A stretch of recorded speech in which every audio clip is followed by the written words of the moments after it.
ఏ పాకెట్స్లో హైదరాబాద్లో మనకి ఒక ప్లాట్ కొనాలనుకున్న వాళ్ళకి అంటే చాలామంది కళ ఏంటంటే ఇన్వెస్ట్మెంట్ పాయింట్ ఆఫ్ వ్యూలో చూసినప్పుడు ఫ్లాట్ కొంటాం అంటే మనం నివాసయోగ్యం కోసం ఇన్వెస్ట్మెంట్ చేద్దాం అనుకున్నాము అంటే కొద్దిగా సర్ప్లస్ మనీ ఉందనుకున్నప్పుడు కొద్దిగా డబ్బులు తక్కువ ఉన్నాయనుకున్నప్పుడు మనం అవుటర్ పాకెట్స్లో కానీ లేదంటే ప్లాట్స్ వైపు చూస్తుంటాం.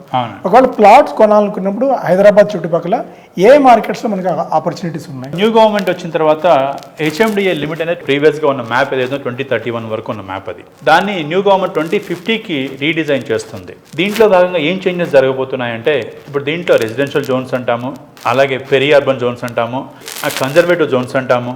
సో ఈ జోన్స్ అనేవి చేంజ్ అవ్వబోతున్నాయి. సో ఈ జోన్స్ చేంజ్ అవ్వటం వలన lot of land R1 residential జోన్లోకి రాబోతుంది. This is the one aspect మీరు మైండ్లో పెట్టుకోవాల్సింది. నెంబర్ 2, ఈ RRR అనేది ఇవాళ హైదరాబాద్ ఓఆర్ఆర్ చూస్తే ఫుల్లీ క్రౌడెడ్గానే ఉంటుంది. అంటే ఆక్యుపెన్సీ రోడ్స్ ఆక్యుపెన్సీ చూస్తే సో 4 లేన్స్ ఉన్నప్పటికీ కూడా సో ఫ్యూచర్లో రేడియల్ రోడ్స్ RRRకి వస్తున్నటువంటి పాయింట్స్. సో ఈ రేడియల్ రోడ్స్ RRR కనెక్టివిటీ వచ్చే పాయింట్స్ అన్నీ కూడా. థర్డ్ వచ్చేసి మీరు ఎక్కడ కొనుక్కున్నా కూడా ఓఆర్ఆర్ చుట్టుపక్కల ఓఆర్ఆర్కి 2 కిలోమీటర్స్ దూరంలో మీరు ఎలాంటి వెంచర్స్లో మీరు ఇన్వెస్ట్ చేసుకున్నా కూడా రియల్ ఎస్టేట్ పరంగా మీరు డెఫినెట్గా గ్రోత్ చూస్తారు.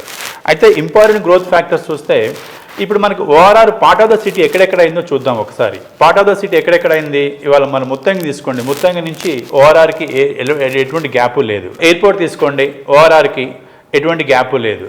సో కొన్ని లొకేషన్స్ అంటే మీకు ఎక్కడెక్కడైతే ఓఆర్ఆర్తో పాటుగా కలిసిపోతూ ఉన్నాయో ఆ లొకేషన్స్ అనేవి డెఫినెట్గా ఫ్యూచర్లో కూడా నెక్స్ట్ మళ్ళీ మీకు గ్రోత్ వచ్చేటువంటిది. ఓఆర్ఆర్ మీకు పార్ట్ ఆఫ్ ద సిటీ అయిపోయినటువంటి పరిస్థితి చూస్తున్నాం. బేస్డ్ ఆన్ ద ఫైనాన్షియల్స్ అంటే east side of the government lookout పాలసీలో RRRకి కరీంనగర్ హైవేస్ కానివ్వండి, లేకపోతే మనకున్నటువంటి నిజామాబాద్ హైవే కానివ్వండి, ఇటు కూడా ప్రీవియస్గా అనౌన్స్ చేసిన గవర్నమెంట్స్ అంటే జీనోమ్ వ్యాలీలో ఒక నెక్స్ట్ ఫ్యూచర్ డెవలప్మెంట్స్ కూడా బాగా జరగబోతున్నాయి. అంటే కరీంనగర్ హైవే కింద వస్తుంది. అంటే అఫోర్డబిలిటీ పాయింట్ ఆఫ్ వ్యూలో కూడా నేను చెప్తున్నాను. నెక్స్ట్ సెకండ్ విజయవాడ హైవే కూడా అంటే ఫార్మా సిటీ నల్గొండ వైపు వెళ్ళాలి, అటువైపు కూడా డెవలప్ చేయాలి, ఈస్ట్ సైడ్ కూడా గవర్నమెంట్ డిస్ట్రిబ్యూట్ చేసుకోవాలనే ఆలోచనతో ఉంది.